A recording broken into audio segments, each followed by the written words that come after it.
সক্রিয় মৌসুমী বায়ুর প্রভাবে দেশের উপকূলীয় এলাকা ও সমুদ্র বন্দরগুলোর উপর দিয়ে দমকা অথবা ঝড়ো হাওয়া বয়ে যেতে পারে। তাই আজও দেশের 4টি সমুদ্র বন্দরে 3 নম্বর সতর্ক সংকেত বহাল রেখেছে আবহাওয়া অধিদপ্তর।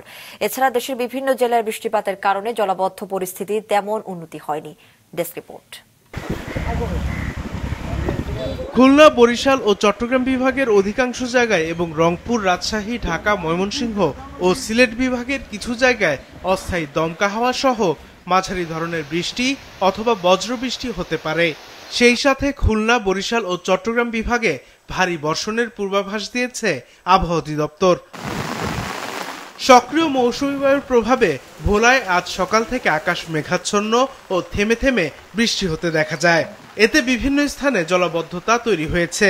এছাড়া 6 দিন ধরে সমুদ্র বন্দর ও উপকূলীয় এলাকায় 3 নম্বর সতর্ক সংকেত অব্যাহত থাকায় বন্ধ রয়েছে ইলিশা, লক্ষ্মীপুর সহ 10টি নৌ রুট। বন্ধ লঞ্চ ও সি ট্রাক চলাচল। এতে ভোগান্তিতে পড়েছে সাধারণ মানুষ। চট্টগ্রাম যাওয়ার জন্য রওনা দিছি, এখন এখানে এসে দেখি সিগন্যালের জন্য নাকি লঞ্চ বন্ধ। বিমানবন্দরে যাইতে হবে না, আমরা সারি করতে হবে না, ফ্লাইটে টানা তো যেতে হবে। পটুয়াখালীর কলাপাড়ায় আজ সকাল 6টা পর্যন্ত 139 মিলিমিটার বৃষ্টিপাত রেকর্ড করা হয়েছে। মৌসুমী বায়ুর প্রভাবে টানা 2 দিনের বৃষ্টিতে জনজীবনে স্থবিরতা নেমে এসেছে। টানা বৃষ্টির কারণে তৈরি হয়েছে জলাবদ্ধ পরিস্থিতির। ভারী বৃষ্টিপাতের কারণে যশোরের মনিরামপুর, অভয়নগর ও কেশবপুর উপজেলায় জলাবদ্ধ পরিস্থিতির অবনতি হয়েছে। 3 উপজেলায় প্রায় 10টি গ্রামের মানুষ পানিবন্দী অবস্থায় রয়েছে। প্রাকৃতিক পদ্ধতিতে পানি নিষ্কাশনের চেষ্টা করছে পানি উন্নয়ন বোর্ড।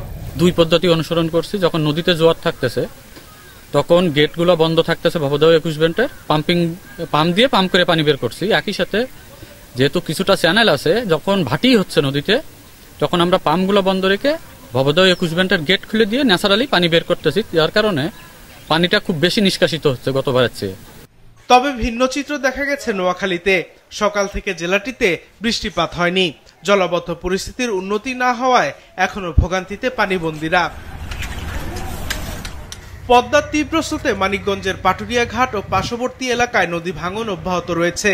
এতে ব্যাহত হচ্ছে ফেরি পারাপার। বিআইডব্লিউটিসি জানিয়েছে, বর্তমানে তীব্র স্রোতের কারণে ঘাটে ফেরি ভেড়ানো কষ্টকর হয়ে পড়েছে। এদিকে রাজবাড়ীর পদ্মা নদীর পানি কিছুটা কমলেও এখনো নদী তীরবর্তী 10টি গ্রাম ডুবে রয়েছে। এতে ভোগান্তিতে সাধারণ মানুষ। সাদেকুর রহমান সিদ্দিকী, মাছরাঙ্গা, নিউজ ডেস্ক।